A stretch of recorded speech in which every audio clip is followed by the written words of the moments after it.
Selamat datang dan selamat bergabung di channel Dongeng Malam. Bagi yang sudah mampir, jangan lupa tinggalkan jejak kalian dengan cara di like dan komen video ini. Kita mulai saja cerita misteri kali ini dengan judul Selamat Datang di Rumah Kematian, Part 3. Karya, R.L. Stein. Kita lanjut dari cerita sebelumnya. Saat Patty melompat-lompat di pangkuanku, putus asa untuk keluar dari mobil. Dia biasanya wisatawan yang baik. Tapi begitu mobil berhenti, ia ingin segera keluar. Aku membuka pintu mobilku dan dia melompat ke jalan masuk dengan satu lompatan dan mulai berjalan liar zigzag liar di halaman depan. Setidaknya seseorang senang berada di sini, kata Josh pelan. Ayah berlari ke beranda dan meraba-raba dengan kunci asing, berusaha membuka pintu depan. Lalu ia memberi isyarat bagi kita untuk datang ke rumah. Ibu dan Josh berlari menyeberangi jalan, ingin sekali keluar dari hujan. Aku menutup pintu mobil belakangku dan mulai berlari mengejar mereka. Tapi sesuatu tertangkap mataku. Aku berhenti dan mendongak ke jendela kembar di atas teras. Aku menahan tanganku menutupi alis untuk melindungi mataku dan memicingkan mata menembus hujan. Ya. Aku melihatnya. Suatu wajah. Pada jendela di sebelah kiri. Anak itu. Anak laki-laki yang sama di atas sana, menatap ke arahku. Bersihkan kakimu. Jangan buat jejak lumpur di lantai bersih bagus ini, teriak ibu. Suaranya bergema di dinding-dinding hampa di ruang tamu kosong. Aku melangkah ke koridor. Rumah itu berbau cat. Para pengecat baru saja selesai pada hari Kamis. Terasa panas di dalam rumah, jauh lebih panas daripada luar. Lampu dapur tak mau hidup, teriak ayah dari belakang. Apakah para pengecat mematikan listrik? Atau sesuatu? Bagaimana aku bisa tahu? Teriak ibu kembali. Suara mereka terdengar begitu keras di rumah besar kosong. Ibu, di lantai atas ada seseorang, teriakku, membersihkan kakiku di atas keset baru dan bergegas ke ruang tamu. Dia berada di jendela, menatap hujan, mungkin mencari para pemindah barang. Dia berputar saat aku masuk. Apa? Ada anak di lantai atas. Aku melihatnya di jendela, kataku, berusaha mengatur napas. Josh memasuki ruangan dari lorong belakang. Dia mungkin tadi bersama ayah. Dia tertawa. Apakah ada seseorang yang sudah tinggal di sini? Tak ada seorang pun di lantai atas, kata ibu, memutar matanya. Apakah kalian berdua hari ini akan memberiku istirahat, atau apa? Apa yang kulakukan? Rengek Josh. Dengar, Amanda, kita semua di ujung hari sedikit, ibu mulai. Tapi aku memotongnya. Aku melihat wajahnya, ibu. Di jendela. Aku tak gila, kau tahu. Kata siapa? Sela Josh. Amanda. Ibu menggigit bibir bawahnya, seperti selalu ia lakukan saat ia benar-benar jengkel. Kau melihat pantulan dari sesuatu. Dari pohon mungkin. Dia berbalik kembali ke jendela.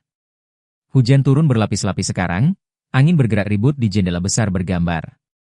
Aku berlari ke tangga, menangkupkan tangan ke mulutku, dan berteriak sampai ke lantai 2. Siapa di sana? Tak ada jawaban. Siapa di sana? Panggilku, sedikit lebih keras.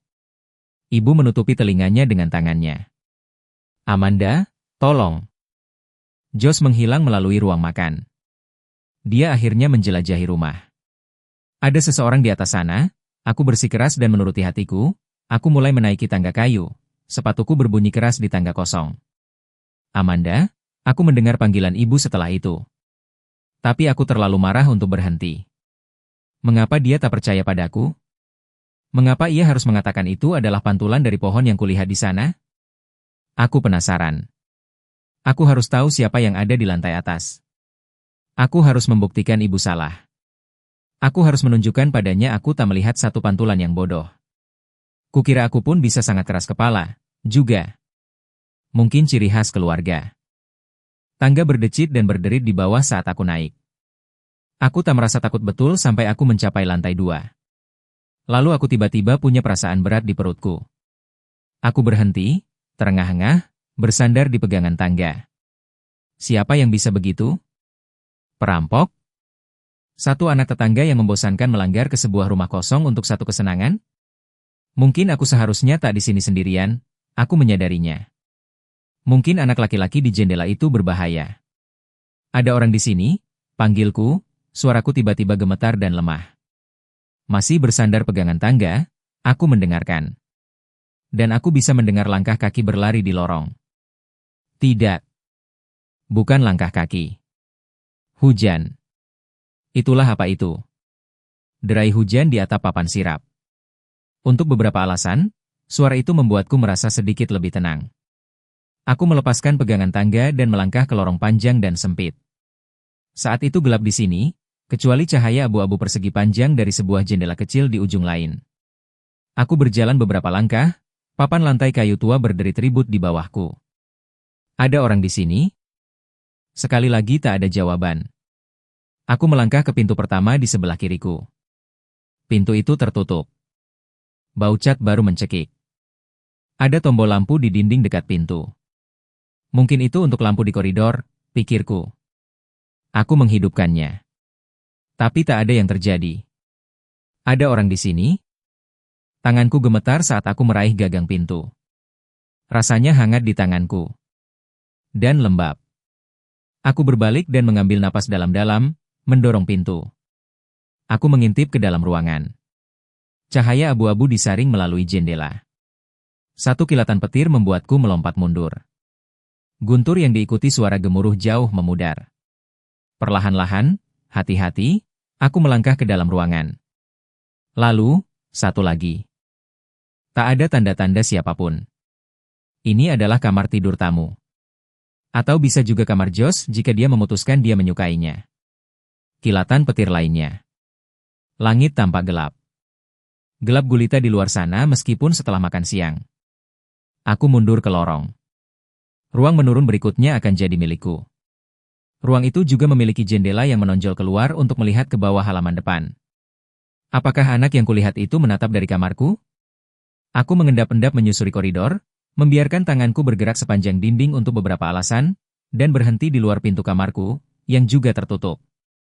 Dengan mengambil napas dalam-dalam, aku mengetuk pintu. Siapa di sana? Teriakku. Aku mendengarkan.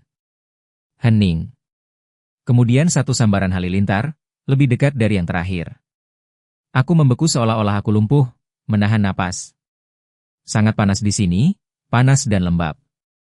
Dan bau cat membuatku pusing. Aku meraih kenop pintu. Siapa di sana? Aku mulai memutar tombolnya, ketika anak itu bergerak pelan-pelan dari belakang dan meraih bahuku. Aku tak bisa bernapas. Aku tak bisa menjerit. Jantungku serasa berhenti. Dadaku terasa seperti akan meledak. Dengan nekat, upaya ketakutan, aku berbalik memutar. Josh, jeritku. Kau membuatku ketakutan sampai mati, kupikir. Dia melepaskanku dan mundur selangkah. Kena, katanya, dan lalu mulai tertawa, tawa bernada tinggi bergema di lorong panjang yang kosong. Jantungku berdebar keras sekarang. Keningku berdenyut-denyut. Kau tak lucu, kataku dengan marah. Aku mendorongnya ke dinding. Kau benar-benar membuatku takut. Dia tertawa dan berguling-guling di lantai. Dia benar-benar satu penyakit. Aku mencoba mendorongnya lagi tapi meleset. Dengan marah, aku berpaling darinya, tepat waktu itu melihat pintu kamarku perlahan-lahan berayun terbuka. Aku terkesiap tak percaya. Dan membeku, ternganga di pintu yang bergerak. Josh berhenti tertawa dan berdiri, segera serius, matanya yang gelap terbelalak ketakutan. Aku bisa mendengar seseorang bergerak di dalam ruangan. Aku bisa mendengar bisik-bisik. Tawa gembira. Siapa? Siapa di sana? Aku berhasil bicara terbata-bata dengan suara agak tinggi yang tak kukenali. Pintu itu, berderit keras, membuka sedikit lagi, lalu mulai menutup. Siapa di sana? Desaku, sedikit lebih tegas. Sekali lagi, aku bisa mendengar bisikan, seseorang bergerak. Josh mundur ke dinding dan berjalan pergi ke tangga.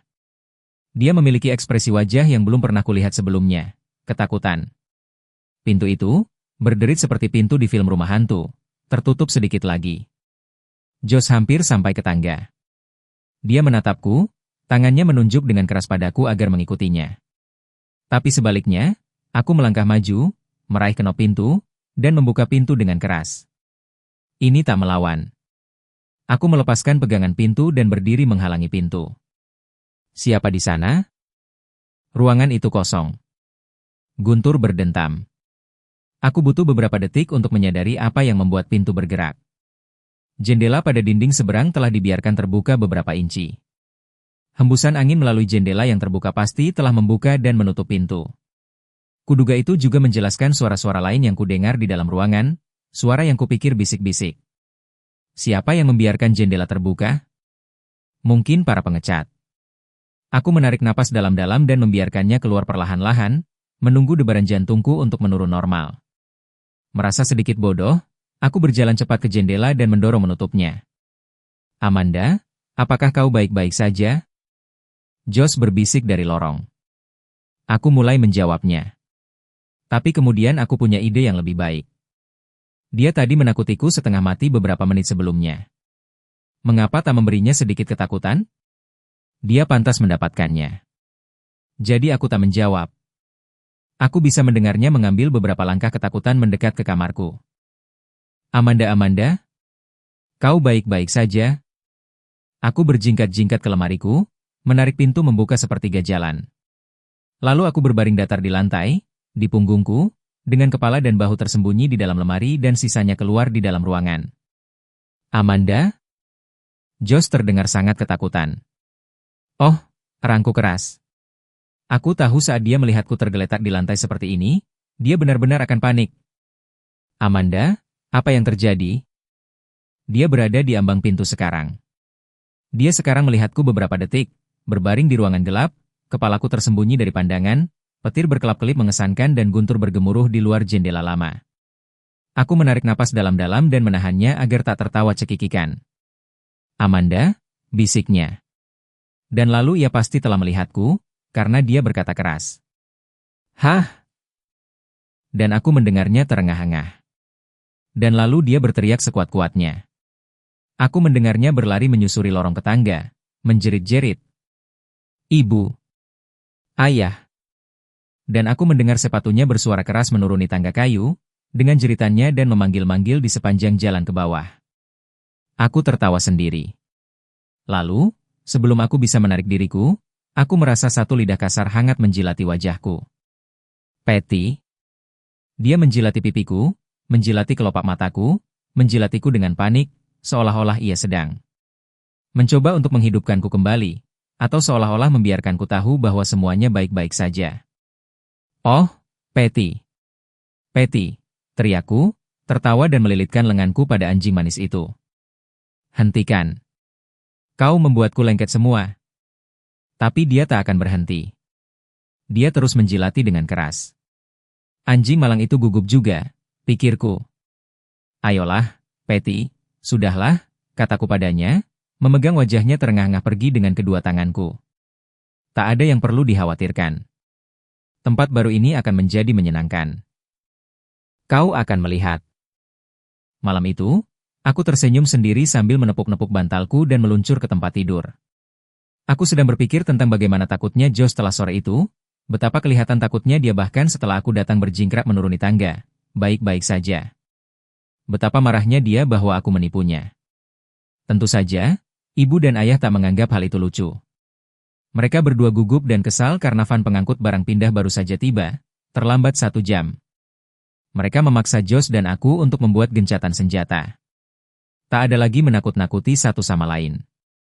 Sulit untuk tak merasa takut di tempat tua mengerikan ini, gumam Josh. Tapi kami enggan setuju untuk tak bermain lelucon lagi pada satu sama lain, jika mungkin kami bisa membantunya. Para pria, mengeluh tentang hujan, mulai membawa di semua perabotan kami. Josh dan aku membantu menunjukkan kepada mereka di mana kami ingin barang-barang di kamar kami. Mereka menaruh meja riasku di tangga, namun hanya mendapat goresan kecil. Perabot itu tampak aneh dan kecil dalam rumah besar ini. Josh dan aku mencoba untuk tetap keluar ke jalan sementara ibu dan ayah bekerja sepanjang hari, mengatur barang-barang, mengosongkan kardus, menempatkan pakaian.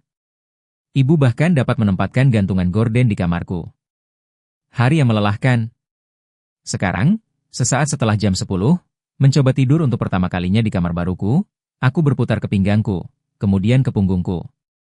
Meskipun ini adalah ranjang tuaku, aku tak bisa merasa nyaman. Segalanya tampak begitu berbeda, begitu salah. Tempat tidur tak menghadap ke arah yang sama seperti di kamar tidur lamaku.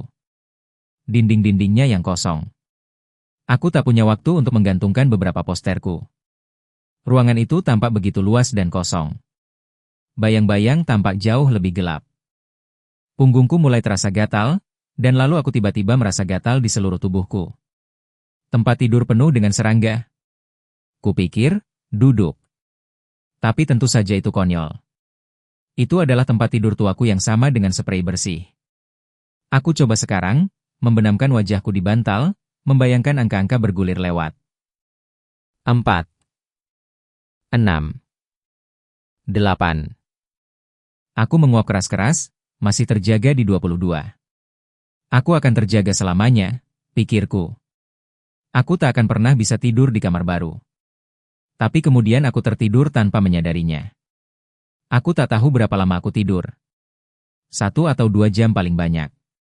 Cahaya itu, tidur yang tidak nyaman. Lalu sesuatu membangunkanku. Aku duduk tegak, terkejut. Meskipun ruangan panas, aku merasa dingin.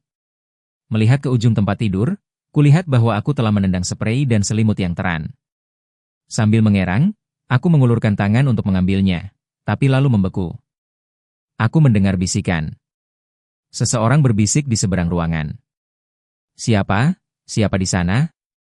Suaraku jadi bisikan juga, kecil dan ketakutan. Aku meraih selimut dan menariknya ke daguku. Aku mendengar bisikan-bisikan lagi.